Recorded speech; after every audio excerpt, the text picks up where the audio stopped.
स्वागत है दोस्तों आपके अपने चैनल ऑन स्टडी क्लास पर। आज जैसा कि आप लोग देख रहे हैं क्या सीरीज एनसीईआरटी निचोड़ का, जिसमें आप लोग एनसीईआरटी का जो 8th क्लास था उसका पूरा इतिहास देख चुके हैं, जिसमें से एक दो चैप्टर और बचा हुआ है। तो आप लोगों के कमेंट अनुसार हम लोगों ने क्या शुरू कर दिया है, भूगोल। तो इस भूगोल में भी हम लोग क्वेश्चन जो है चैप्टर वाइज करेंगे और इसका डिटेल में थोड़ा रीडिंग करेंगे। देखिए, इसमें कोई भी एग्ज़ाम में आप तैयारी कर रहे हैं, किसी भी एग्ज़ाम का, तो आपके लिए ये वीडियो बहुत ही हेल्पफुल होगा, क्योंकि कहानी की तरह से आप इसको समझेंगे। या एनसीईआरटी जो कहा जाता है कि पढ़ने के लिए, समझिए एक तरह से आप उसको पढ़ लेंगे मात्र 12 से 15 मिनट में एक चैप्टर को, यानी कि बहुत आसानी से। तो ये ऐसा मौका जो है कभी नहीं मिलेगा। अगर आपको पढ़ना होगा तो डिटेल में पढ़ना होगा, जो कि टाइम लगेगा। यहाँ पर मैं जो मेन पॉइंट है उसको बताते हुए और अच्छा से आप समझते चले जाएंगे। तो चलिए स्टार्ट करते हैं। आज का जो चैप्टर है वह है भूमि, मृदा एवं जल संसाधन। तो आप लोगों ने पिछले वीडियो में भूगोल के देखे थे क्या संसाधन, तो इसमें हम लोग भूमि और मृदा और जल तीनों संसाधन के बारे में देखेंगे कि क्या क्या है, जो कि बहुत इंपॉर्टेंट क्वेश्चन भी कुछ मिलने वाला है। यही सबसे क्वेश्चन आता है, आप लोग देखेंगे, ठीक है ना। बाद में आप लोगों को ऑब्जेक्टिव क्वेश्चन भी रहेगा, उसका आंसर करना रहेगा। तो चलिए सबसे पहले जान लीजिए कि पृथ्वी के कुल क्षेत्रफल के 29% भाग पर भूमि का विस्तार है, यानी कि 29% भाग पर ही स्थल है, बाकी सभी जगह क्या है, पानी होंगे। चलिए आगे अगर देखा जाए तो इसी भाग पर पहाड़ी मिलेंगे, पठारी मिलेंगे, मैदानी मिलेंगे, दलदली मिलेंगे, मरुस्थलीय मिलेंगे, हिमाच्छादित मिलेंगे और वनाच्छादित रूप में मिलेंगे। आगे की अगर बात किया जाए तो अगला पॉइंट बनता है कि प्रियरी प्रदेश में गेहूं की खेती की जाती है। कौन सा खेती कहाँ किए जाते हैं, सारे हम डिटेल में इस वीडियो में जानेंगे। तो चलिए, भूमध्य सागर प्रदेश की भूमि पर रसदार फलों की खेती की जाती है, इसको ध्यान में रखना है। इसी तरह मैदानी भाग में कृषि कार्य की अधिकता देखी जाती है, जो कि हम लोग डिटेल में आगे देखेंगे। चलिए अगर अगला पॉइंट देखें तो भूमि का उपयोग दो प्रमुख कारकों द्वारा प्रभावित हो रहा है, या तो प्राकृतिक नहीं तो मानवकृत, यानी कि मानव या तो इसको बर्बाद कर रहा है या प्राकृतिक कारणों से बर्बाद हो रहा है। तो चलिए अगला पॉइंट पढ़ते हैं। यानी कि बर्बाद होने का मतलब आप लोग समझ ही रहे होंगे कि बाढ़ हो गया, तूफान हो गया, आंधी हो गया, कुछ भी हो प्राकृतिक कारण हो गया, जिसमें से क्या होगा, मानवीय कारण हो गया, जनसंख्या वृद्धि हो गया। ये सब जो है क्या कर रहा है, एक तरह से भूमि को नुकसान कर रहा है। तो हम लोग उसको डिटेल में नहीं देखेंगे। आगे आपको थोड़ा सा ध्यान रखना है कि हमारे देश में भूमि उपयोग का प्रारूप संबंधी आंकड़े या रिकॉर्ड जो है भू राजस्व विभाग रखता है, इसको ध्यान में रखना है। अगर आपको यहीं पर देख लिया जाए तो भूमि उपयोग वर्ग जो है वो 5 तरह से है। वन क्षेत्र की भूमि, कृषि कार्य के लिए अनुपलब्ध भूमि, इसके भी कई रूप हैं जो कि आपको देखना होगा, तो देख सकते हैं। अप्रति भूमि, अन्य कृषि अयोग्य भूमि और शुद्ध बोई गई भूमि। तो चलिए हम लोग थोड़ा सा आगे बढ़े तो तेजी से बढ़ती जनसंख्या के पोषण एवं आवास संबंधी आवश्यकताओं को पूरा करने के कारण वन एवं कृषि क्षेत्र घटते जा रहे हैं। फसलों के उत्पादन को बढ़ाने के लिए रासायनिक उर्वरकों का भी काफ़ी अधिक उपयोग हुआ है। अतिसिंचन, सिंचन एवं पशुचारण इससे भी क्या हुए हैं, ये दोहन हुए हैं। तो आप लोगों को याद भी होगा कि अति सिंचन से कहाँ पर क्या हो रहा है, मृदा का अपरदन हो रहा है, यानी कि ह्रास हो रहा है उसकी पावर को। तो आप लोग पंजाब मारे होंगे, तो यहाँ पर अति सिंचन इसीलिए कारण बना हुआ है भूमि ह्रास का। तो चलिए इन सभी कारणों से भूमि के स्वाभाविक गुणों में ह्रास आ रहा है, इसे हम क्या कहेंगे, भूमि का निम्नीकरण कहेंगे। अगला पॉइंट चलिए तो थोड़ा सा जान ले कि मृदा जो है कैसे बनता है। तो किसी स्थान की मृदा के निर्माण में वहाँ उपस्थित मौलिक चट्टान, क्षेत्र की जलवायु, वनस्पति, सूक्ष्म जीवाणु, क्षेत्र की ऊंचाई, ढाल तथा समय का योगदान होता है। मृदा निर्माण प्रक्रिया में सबसे पहले मौलिक चट्टानें टूटती है, टूटे हुए कणों के और महीन होने की प्रक्रिया अनवरत चलती रहती है। हजारों लाखों वर्षों बाद वह चट्टानी टुकड़ा भौतिक, रासायनिक एवं जैविक ऋतुचरण से महीन कणों में बदल जाता है, जो मृदा कहलाता है। अगर आपको ये स्पीड कम लग रही हो तो आप लोग इसको बढ़ा कर देख सकते हैं या सुन सकते हैं। तो चलिए, तो आपको पता चल गया कि किस तरह से भूमि यानी कि मृदा बनता है। भूमि तो है ही है, इसके अंदर अगर मिट्टी थोड़ा सा बनना है तो कितना वर्ष लग जाता है, आप समझ पा रहे हो। तो अगर इसमें अगर दोहन किया जाए, हरास किया जाए तो दिक्कत, काफ़ी समस्या हो सकती है।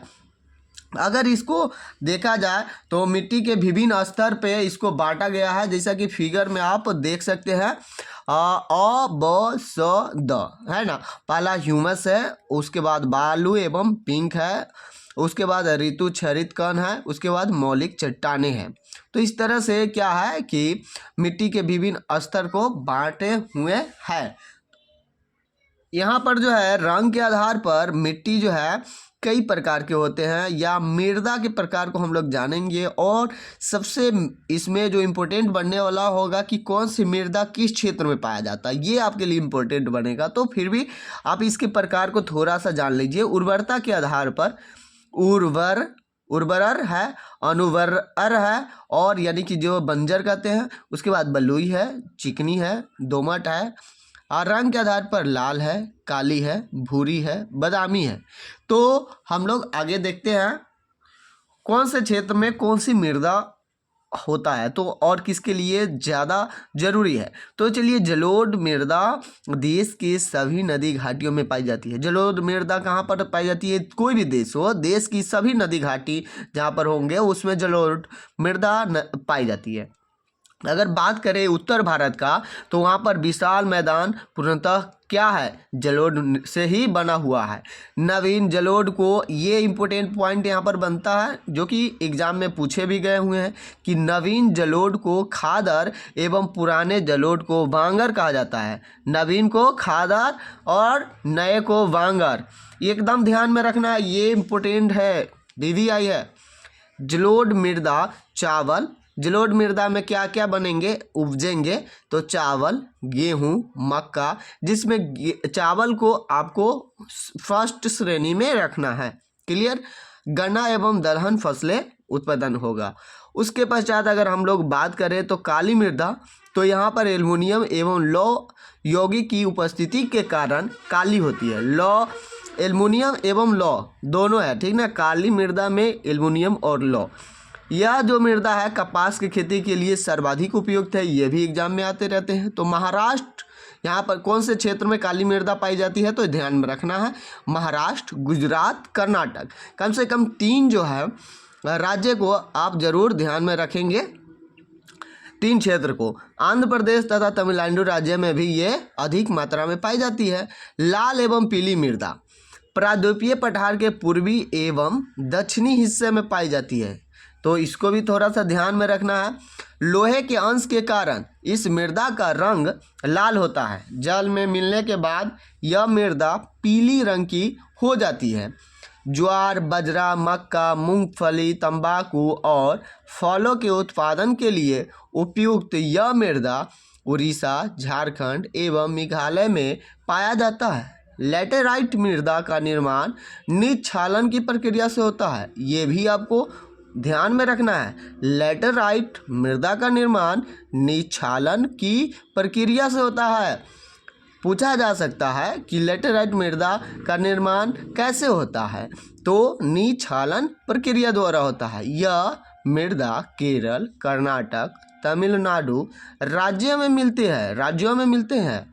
उसके पश्चात मरुस्थलीय मृदा हल्के भूरे रंग की होती है, जो राजस्थान, सौराष्ट्र, कच्छ, पश्चिमी हरियाणा एवं दक्षिणी पंजाब में पाई जाती है।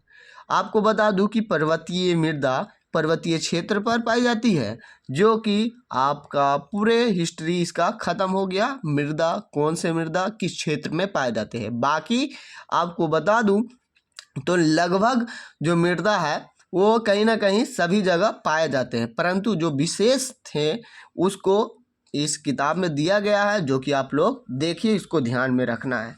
अगर आगे बात किया जाए तो यहाँ पर है तेज पवने या पानी के बहाव से मैदानी या चौरस क्षेत्र में सतही अपरदन होता है। अगर चौरस क्षेत्र में कौन सा अपरदन होता है पूछा जाए तो सतही। किससे होता है? तो पवन यानी तेज, अगर हवा बहे, आंधी तूफान या पानी के बहाव हो तो ये सतही अपरदन होता है। अगर उबड़ खाबड़ क्षेत्रों में ये क्षुद्र नालिका व अवनालिका अपरदन होता है, यानी कि उसको ऐसा अपरदन कहेंगे। ठीक है ना, इसको ध्यान में रखना है। चलिए यहाँ पर अगर देखा जाए तो वैज्ञानिक दृष्टि से हाइड्रोजन के 2 अणु और ऑक्सीजन के 1 अणु मिलकर जल का निर्माण करते हैं, जैसा कि आप लोग जानते हैं। अब दूसरी बात इसमें यह देखना है कि पृथ्वी के अलावा किसी भी ग्रह पर अभी तक जल नहीं मिला है, जैसा कि आप लोग भी जानते होंगे। दूसरी बात यहाँ पर इम्पोर्टेंट ये बनता है कि यहाँ पर जितने भी पृथ्वी पर जल है उसमें सबसे ज़्यादा जो भंडार है वो महासागरों में है, जिसमें प्रशांत महासागर इतना, तो हम इसको यहाँ पर आपको डिटेल में दिखा दें तो प्रशांत महासागर क्या है 49.9% उसमें पानी है, यानी कि इसको हम कह सकते हैं कि दुनिया में सबसे बड़ा महासागर कौन है तो प्रशांत महासागर हो जाएंगे। अगर सबसे छोटा पूछा जाए तो आर्कटिक महासागर हो जाएंगे। इस सबको ध्यान में रखना है। क्लियर? तो ये जो महासागर है 4 है, प्रशांत महासागर, अटलांटिक महासागर, हिंद महासागर और आर्कटिक महासागर, जिसका विवरण इधर जलों का प्रतिशत के रूप में दिया हुआ है, जिसको आपको ध्यान में रखते हुए आपको ये ज्ञात रहना चाहिए कि कौन बड़ा है कौन सबसे छोटा है। क्लियर? तो अगले पॉइंट पे हम लोग बढ़ते हैं। अब यहाँ पर देखिए तो पृथ्वी पर उपलब्ध जल के कुल आयतन का 97% हिस्सा महासागरों में पाया जाता है। 2% जल बर्फ के चादरों के रूप में है। मात्र 1% जल नदियाँ, झील, तालाबों एवं भूमि के नीचे है, जो हमारे पीने लायक है। तो आप लोग सुनते होंगे कि जल को बचाने के लिए कई बार सरकार द्वारा या शिक्षक संस्थाओं द्वारा या कहीं पे भी बुक द्वारा आपको बताया जाता है कि आप लोग जल का क्या करें कि दोहन ना करें, उसका उपयोग सही करें। क्यों कहा जाता है? क्योंकि जल तो बहुत सारे हैं, परंतु जो उपयोगी लायक जल है वो हमारे पास 1% है। ठीक है ना? और आप कहेंगे तो ये ख़त्म नहीं हो जाते हैं, तो देखिए ये प्रक्रिया चलता है। ठीक है ना, जो कि हम आगे बताएंगे आपको। तो आप यहाँ पर देखेंगे कि पृथ्वी पर जल की अधिकता के कारण ही इसे जलीय ग्रह कहा जाता है। इसको ध्यान में रखना है और इस बात को भी ध्यान में रखना है कि पृथ्वी के उत्तरी गोलार्ध में इसमें स्थल है, तो दक्षिणी गोलार्ध में क्या है? जल की अधिकता है।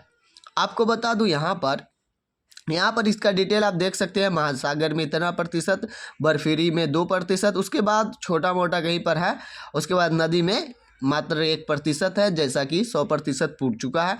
तो ये ही विवरण है जो कि आप देख रहे हैं। आगे यहाँ पर बात करें तो भारत में विश्व का लगभग 16% जनसंख्या, यानी कि पूरे जितनी जनसंख्या है उसमें से 16% भारत में ही है। और इसके लिए जो है विश्व का लगभग 4% ही, जैसे कि पूरा पानी 1% हुआ ना, उसका 4% ही स्वच्छ जल है हमारे पास। तो हमारे लिए देश में नदियाँ की जाल है।